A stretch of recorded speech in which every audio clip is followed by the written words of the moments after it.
Guys, কচি রন্ধন প্রতিবারের মতো আবারও ব্যাক করলো মিনি রেসিপি নিয়ে।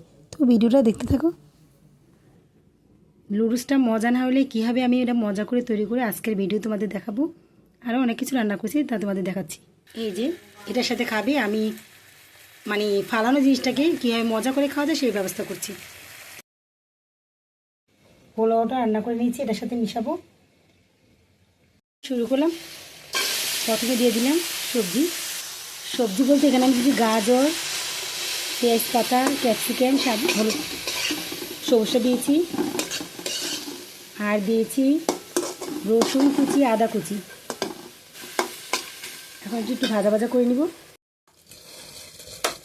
এটা ডিম কেটে দিয়ে দিচ্ছি, একটা ডিম দিব।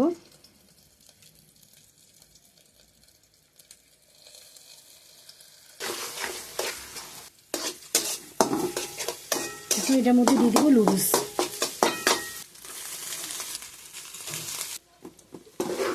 নেড়ে দিচ্ছি। এখন অ্যাড করে দিব এটার মধ্যে পোলাও। যতটুকু লাগবে ততটুকু দেবো, বেশি দিব না। নেড়ে দিব এখন। গাইস, মিলিয়ে নিয়েছি, এখন একটু সস দেব, কাঁচামরিচ দিব। দেখো গাইস, কত সুন্দর একটা চাইনিজ বানিয়ে ফেলাম। নুডলসটা ছিল পরে, এখন ঠিক আছে। দেখো, রান্না করার পরে কেউ মজা লাগে, তাই আমি এখন মজা করে রান্না করলাম। বাচ্চারা খুবই টেস্টি পেল। আর চিকেনটাও ভাজা হয়ে গেছে। এখন আরও কিছু বানিয়ে নিচ্ছি। ডিম দিয়ে সবজি দিয়ে একটা চপ। পেঁয়াজ, গাজর কুচি, আদা কুচি, রসুন কুচি, আলু কুচি, পেঁয়াজ পাতা কুচি, মরিচ কুচি, ধনিয়া পাতা কুচি সব মিলিয়ে নিয়েছি। এখন এটা মেখে নিব হলুদ আর একটু মরিচ দিয়ে, লবণ দিয়ে মেখে এটার সাথে দিয়ে দিলাম কর্নফ্লাওয়ার আর একটু দিছি বেসন। এখন দেখো কি করছি, ডিমের ভিতরে এটা দিয়ে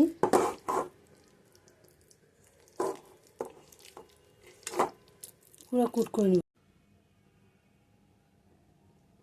একটা ডিম ফেটে নিলাম আর দিয়ে দিলাম একটু বেকিং পাউডার। ডিমের চুবাই দেবো।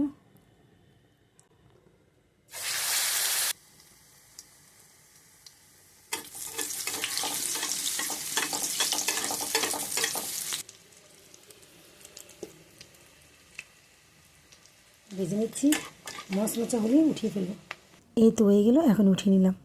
এবার দেখো, সামান্য নুডলসটা কেউ খেতে চাচ্ছে না। এখন আমি এভাবে করে রান্না করে দিয়েছি, আরও সাথে কিছু আইটেম দিয়েছি, সবাই খেয়ে ফেললো। তো যাই বলো না কেন, এই ডিম সবজির চপটা কিন্তু সেই হয়েছে, দারুণ খেতে কিন্তু খুবই। কেমন লাগলো কমেন্টে বলো।